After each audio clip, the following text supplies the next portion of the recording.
जय श्री राम।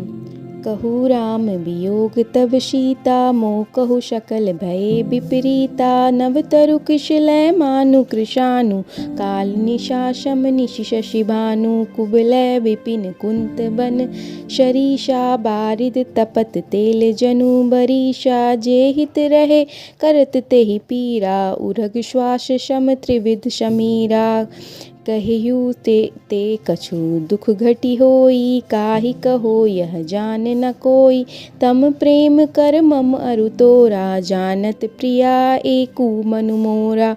सो मनु सदा रहत तेहि पाई, जानु प्रीतु रसु एत नहीं माई। प्रभु संदेशु सुनत बैदेही, मगन प्रेम तन सुधि नहीं तेही। कह कपि हृदय धीर धरु माता, सुमिरि राम सेवक सुख दाता। उर आनेहु रघुपति प्रभुताई, सुनि मम बचन तजु कदराई।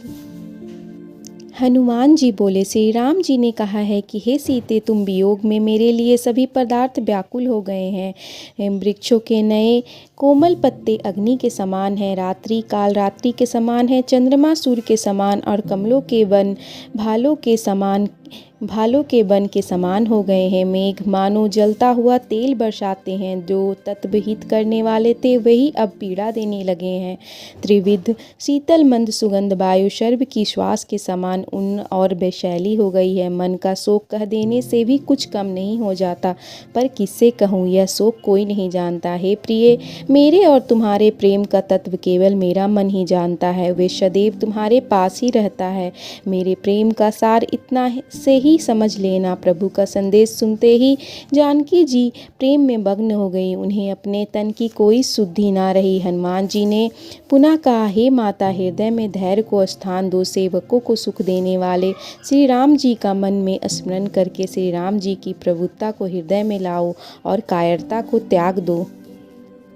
निश्चर निकर पतंग संग, रघुपति बानु कृशानु।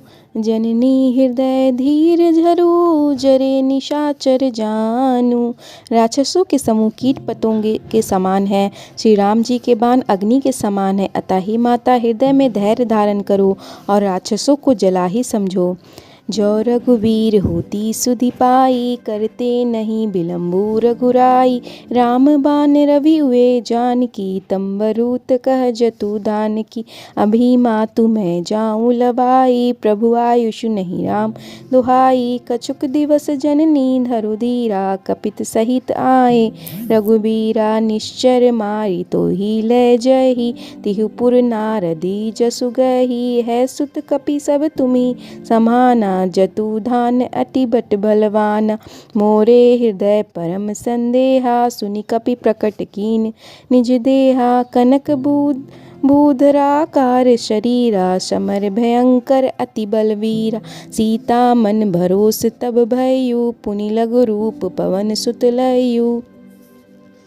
श्री राम जी ने यदि खबर पाई होती तो वे कदापि विलम्ब नहीं करते। रामबाण रूपी सूर्य के उदय हो जाने पर राक्षसों की सेना रूपी अंधकार भला कहाँ रह सकता है। माता, मैं आपको अभी यहाँ से ले जाऊँ, पर श्री राम जी ने मुझे आज्ञा नहीं दी है, अतः आप कुछ दिन और धीरज धरें। श्री राम जी बानरों सहित शीघ्र ही यहाँ आएंगे। वे राक्षसों का संहार करके आपको ले जाएंगे और नारद आदि ऋषिगण त्रिलोक में उनका यशगान करेंगे। हनुमान जी की बात सुनकर सीता जी बोली, पुत्र, सब बानर तुम्हारे ही समान नन्हे नन्हे होंगे। राक्षस तो बड़े बलवान और योद्धा है। मेरे हृदय में गहरा संदेह होता है कि तुम जैसे नन्हे बानर बलवान राक्षसों को कैसे जीतेंगे। यह सुनकर हनुमान जी ने अपना स्वरूप श्रमीन समेरु के आकार का अत्यंत विशाल बनाकर सीता जी के सम्मुख प्रकट किया, जो युद्ध में शत्रुओं के हृदय को भयभीत करने वाला बलवान और अत्यंत वीर था। यह देखकर सीता जी के मन में विश्वास हुआ। हनुमान जी ने फिर अपना स्वरूप छोटा सा कर लिया और सीता जी से बोले, सुनु माता, शाखा मृग नहीं बल बुद्धि विशाल। प्रभु प्रताप जे गरुड़ ही खाई परम लघु बयाल। सुनु माता, यद्यपि बानरों में अधिक बल बुद्धि नहीं होती, तदपि प्रभु के प्रताप से बहुत छोटा सर्प भी गरुड़ का वचन कर सकता है। मन संतोष सुनत कपिबानी, भक्ति प्रताप तेज बलशानी। आशीष दीनी राम प्रिय जाना, हो तात बलशील निधाना। अजर अमर गुल निधि सुत होऊ, करहु बहुत रघुनायक छोऊ। करहु कृपा प्रभु अश्रुनिकाना, निर्भर प्रेम मगन हनुमाना। बार बार नाये पद शीशा, बोला बचन जोरी कर कीशा।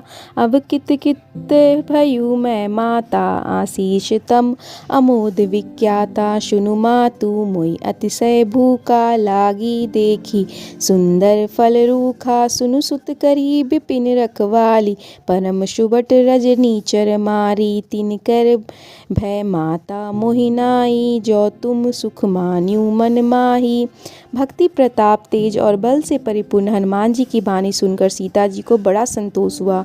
उन्होंने हनुमान जी को श्री राम जी के अति प्रिय जानकर आशीर्वाद दिया। हे तात, तुम बल और शील से परिपूर्ण हो जाओ। तुम अजर अमल और गुणों का भंडार हो। प्रभु श्री राम जी तुम पर अति कृपा करे। सीता जी के आशीष भरे वचन सुनते ही हनुमान जी पूर्णता प्रेम से मगन हो गए और उन्होंने बार बार सीता जी के चरणों में शीश नवाया। फिर करबद्ध होकर बोले, हे माता, आपका आशीष पाकर मैं कृतार्थ हो गया। यह विख्यात है कि आपका आशीष अमोघ है। हे माता, सुंदर फल वाले वृक्षों को देखकर मुझे बड़ी भूख लग आई है। सीता जी ने कहा, हे बेटा, इस उपवन की रखवाली बड़े योद्धा राक्षस करते हैं। हनुमान जी बोले, माता, यदि आप प्रसन्न होकर आज्ञा दे तो मुझे राक्षसों का कोई भय नहीं है। देखी बुद्धि बल निपुण, कपि कहु जानकी जाहु। रघुपति चरण हृदय धरी, तात मधुर फल खाहु। सीता जी ने हनुमान जी को बल बुद्धि में निपुण देखकर सीता जी ने कहा, तात, प्रभु श्री राम जी के चरणों का हृदय में स्मरण करते हुए मधुर और स्वादिष्ट फल खाओ। चलियु नाई शिरु पैठऊ बागा, फल खाए सितरु तोरे लागा। रहे तहाँ बहु भट रखवाले, कछु मारे सि कछु जाए पुकारे। नाथ एक आवा कपि भारी, तेहि अशोक बाटिका उजारी। खाए सि फल अरु बिटप उपारे, रक्षक मदिक मदिक महि डारे। सुनि रावण पैठै भट नाना, तिन्हि देखी गरजयु हनुमाना। सब रजनीचर कपि संहारे, गए पुकारत कछुअद मारे। पुनि पैठऊ तेरी अक्षय कुमारा, चला संग लय सुभट अपारा। आवत देखी बिटप गही तर जा, ताहि निपाति महाधुनि गर्जा। हनुमान जी सीता जी को शीश नवाकर उपवन में जा घुसे। इच्छानुसार फल खाकर वे वृक्षों को तोड़ने लगे। रखवाली करने वाले राक्षसों ने उन्हें रोका तो उन्होंने उसमें से कुछ को मार डाला और कुछ ने जाकर रावण से रक्षा की पुकार की। राक्षसों ने रावण से कहा, हे नाथ, एक शक्तिशाली बानर ने आकर अशोक वाटिका उजाड़ डाली है। फल खाकर वृक्षों को उखाड़ डाला और रखवाले को मसल मसल कर जमीन पर डाल दिया। यह सुनकर रावण ने बहुत ही से योद्धा अशोक वाटिका में भेजे। उन्हें देखकर हनुमान जी ने गर्जना करते हुए कुछ राक्षसों को मार डाला, जबकि कुछ राक्षस चिल्लाते हुए दरबार में भागे। रावण ने अब अक्षय कुमार को भेजा। वह असंख्य शक्तिशाली योद्धाओं के साथ लेकर अशोक वाटिका आया। उसे देखकर हनुमान जी ने एक वृक्ष उठाकर ललकारा और उसका संहार करके तीव्र में गर्जना की। कुछ मारे सी कछु मर्देसी, कछु मिले सी धरि दूर। कछु पुनि जाए पुकारे, प्रभु मरकट भल भूरी। हनुमान जी ने उसमें से कुछ राक्षसों को मार डाला, कुछ को मसल डाला और कुछ को धूल में मिला दिया। कुछ राक्षसों ने वहां से भागकर फिर दरबार में जाकर रावण से पुकार की, महाराज, बानर बहुत ही बलवान है।